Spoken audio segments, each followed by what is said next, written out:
अफगानिस्तान नाम सुनते ही जेहन में डर सा पैदा हो जाता है, क्योंकि अफगान में चल रहे युद्ध कहीं तीसरे विश्व युद्ध का आगाज तो नहीं है।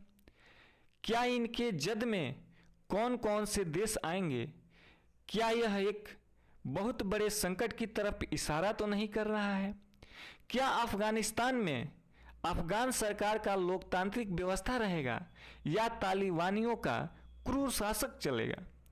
अमेरिकी राष्ट्रपति जो बाइडेन के सत्ता संभालते ही यह बात स्पष्ट होने लगी थी कि अमेरिका अफगान से जल्द ही अपनी सेनाओं को वापस बुला लेगा। आखिरकार ऐसा ही हुआ। कुछ समय पहले बाइडेन ने अचानक यह घोषणा की कि 31 अगस्त तक अमेरिकी सेनाएं अफगानिस्तान से अपने साजो सामान के साथ अमेरिका लौट आएंगी। इस घोषणा के साथ ही तालिबान ने अपनी सैन्य सक्रियता बढ़ा दी और अपने चरमपंथी रवैये को खुलकर खेलने लगे। रक्त संहार, खून की नदियां बही और इसमें हजारों बेगुनाह मारे जा रहे हैं। यह घटना लगातार कई दिनों से चलती आ रही है और इसका अंत किस तिथि को है, इसका बेसब्री से सबका इंतजार है। वह अमेरिका के साथ हुए समझौतों को भी दरकिनार कर दिया और अफगानिस्तान के ज़्यादा से ज़्यादा इलाकों पर कब्जा करता रहा। वह सीमांत इलाकों को खास तौर पर कब्जाने की कोशिश कर रहा है ताकि अफगानिस्तान सरकार को कमज़ोर किया जा सके, देश में होने वाले आयात निर्यात को रोका जा सके, जिसमें जनता में असंतोष बढ़ेगी, सैनिकों के लिए सम्मान नहीं मिलेगा, सैनिकों को युद्ध के लिए गोला बारूद उपलब्ध नहीं हो पाएगा और तालिबानी उनके साथ खुलकर खेलेंगे। जनता भूखे मरेगी और उस भूख से तड़पती हुई जनता को एक बहुत बड़े युद्ध में ढकेल दिया जाएगा। वह बड़े शहरों पर भी कब्जा करने के फिराक में है। इसी सिलसिले में उसने कंधार की घेराबंदी शुरू की और उस पर पिछले दिनों मिसाइल हमले भी किए। पाकिस्तान से सटे स्पिन बोर्डाक इलाके पर भी कब्जा करने की वह कोशिश की। यह वही इलाका है जहां तालिबान ने भारतीय फोटो पत्रकार दानिश सिद्दीकी की बर्बरता से हत्या की। उनकी हत्या इसलिए की गई क्योंकि वह भारतीय थे। इससे यह पता चलता है कि तालिबान और भारत में कितना घृणा है। तालिबान की लड़ाई आसान बनाने के लिए पाकिस्तान से लश्कर और जैश के लड़ाके भी अफगानिस्तान पहुंच गए हैं। जब अमेरिका की बची खुची सेनाएं अफगानिस्तान से लौटने की तैयारी कर रही है, तब अमेरिका ने यह भी घोषणा की कि वह इराक से भी 1 साल के अंदर अपनी सेनाओं को वापस बुलाएगा। अमेरिका ने 2 दशक पहले अफगानिस्तान और पश्चिम एशिया से आतंक को समाप्त करने के लिए यहाँ अपने कदम रखे थे, लेकिन वह ऐसा किए बगैर ही अपनी सेनाओं को वापस बुला रहा है।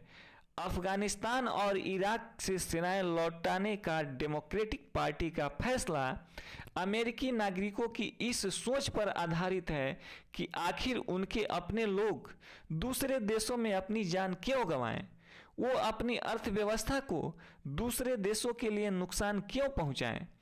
अमेरिका अब इस नीति पर पहुंच रहा है कि जिन देशों में आतंकी संगठन सक्रिय हैं और वे अमेरिकी हितों के लिए खतरा बन सकते हैं, वहां की जमीन पर अपने सैनिकों को उतारने से बचा जाए। इसके बजाय वह ड्रोन या हवाई हमलों से आतंकियों को निशाना बनाने का काम करता रहेगा या करेगा, लेकिन क्या ये हद तक आतंकियों पर लगाम लगाने में कारगर होगा? इन दिनों यही काम अफगानिस्तान में तालिबान के खिलाफ अमेरिका कर भी रहा है। यह कहना कठिन होगा कि अमेरिका के हवाई हमले तालिबान को कितना असर पहुंचाते हैं, कितना नुकसान पहुंचाते हैं।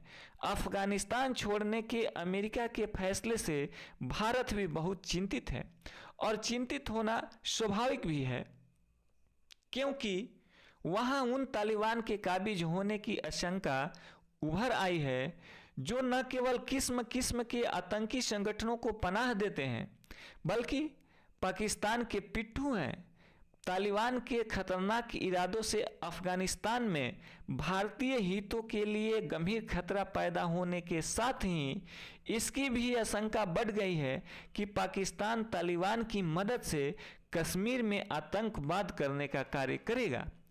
भारत अफगानिस्तान के निर्माण में जुटा हुआ था। उसने इस देश में स्कूल, सड़कें, संसद भवन समेत बुनियादी ढांचा खड़ा करने का बहुत बड़ा काम किया।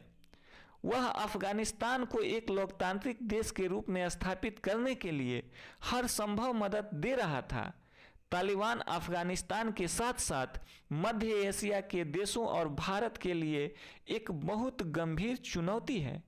इस चुनौती के बीच अमेरिकी विदेश मंत्री एंटनी ब्लिंकन भारत आए और उसने भारतीय नेताओं से अफगानिस्तान तालिबान युद्ध पर व्यापक चर्चा की।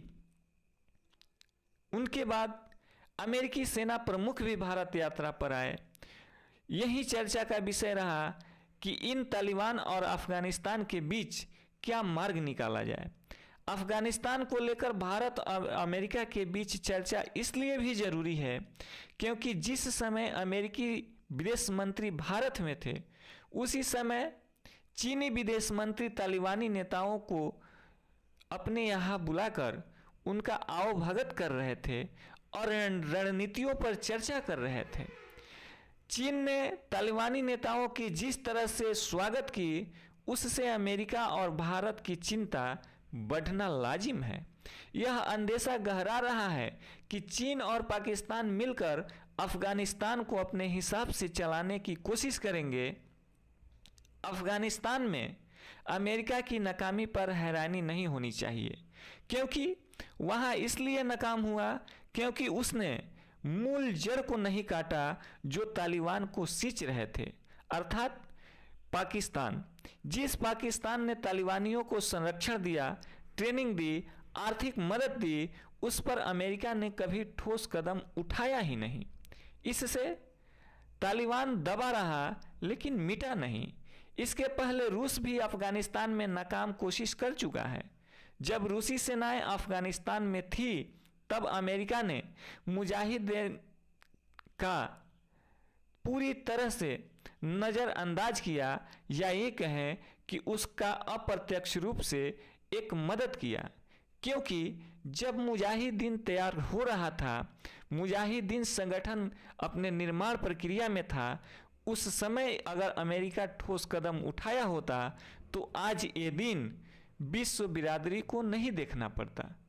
बाद में उसका स्थान तालिबान ले लिया और इसे उल्टा अमेरिका को ही चुनौती दे डाला। अमेरिका कभी नहीं सोचा था कि जिस मुजाहिदीन को हम नज़रअंदाज कर रहे हैं, जिस पर हमारी कोई प्रतिक्रिया नहीं है, वह एक दिन हमारे लिए चुनौती बन जाएगा। तब शायद अमेरिका को इस बात का थोड़ा भी अंदेशा नहीं था कि वही आतंकवादी 9/11 हमले को अंजाम दे सकते हैं। तालिबान और अलकायदा जितना खतरनाक इस्लामिक स्टेट भी है, जिसने सीरिया और इराक में सिर उठाया। यह आतंकी संगठन भी अमेरिका की गलत नीतियों से उभरा है। ऐसे ही आतंकी संगठन लीबिया में भी उभरे हैं।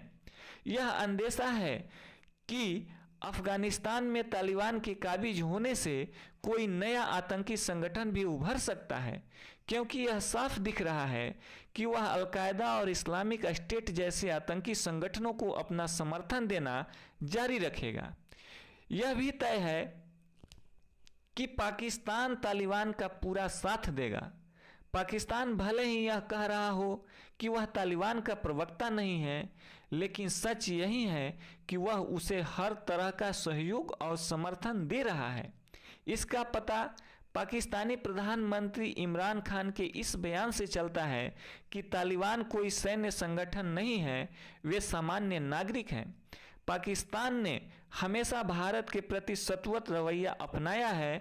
वह आज भी कश्मीर को हथियाने का एक सपना पाल रहा है।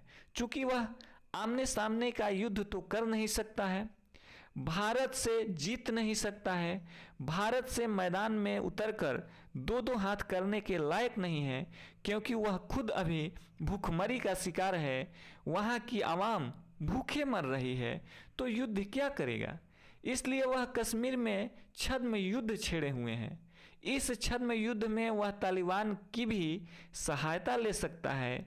इसकी अनदेखी नहीं कर सकते हैं कि कश्मीर में सक्रिय रहने वाले लश्कर और जैश तालिबान के सहयोगी रहे हैं और आज भी एक दूसरे के परस्पर सहयोग में हैं।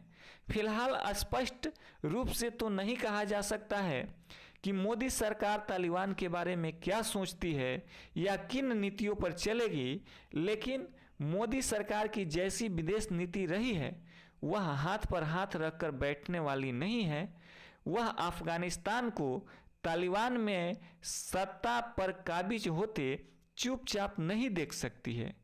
अर्थात अब हम कह सकते हैं कि 1 महीना के अंदर जो युद्ध हुए हैं इसमें तालिबान ने बेहतर बढ़त बनाई है और तालिबान अपने प्रभाव में काफ़ी ज़्यादा प्रसार दिखाया है।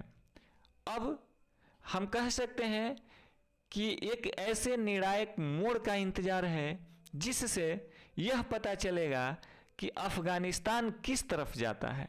यदि अफगानिस्तान में तालिबानी शासन होता है तो यह स्थिति अन्य मुस्लिम देशों में भी पैदा होगा, जिसके जद में पूरा विश्व आएगा और पूरा विश्व एक शासन सत्ता हथियाने के आग में जल जाएगा।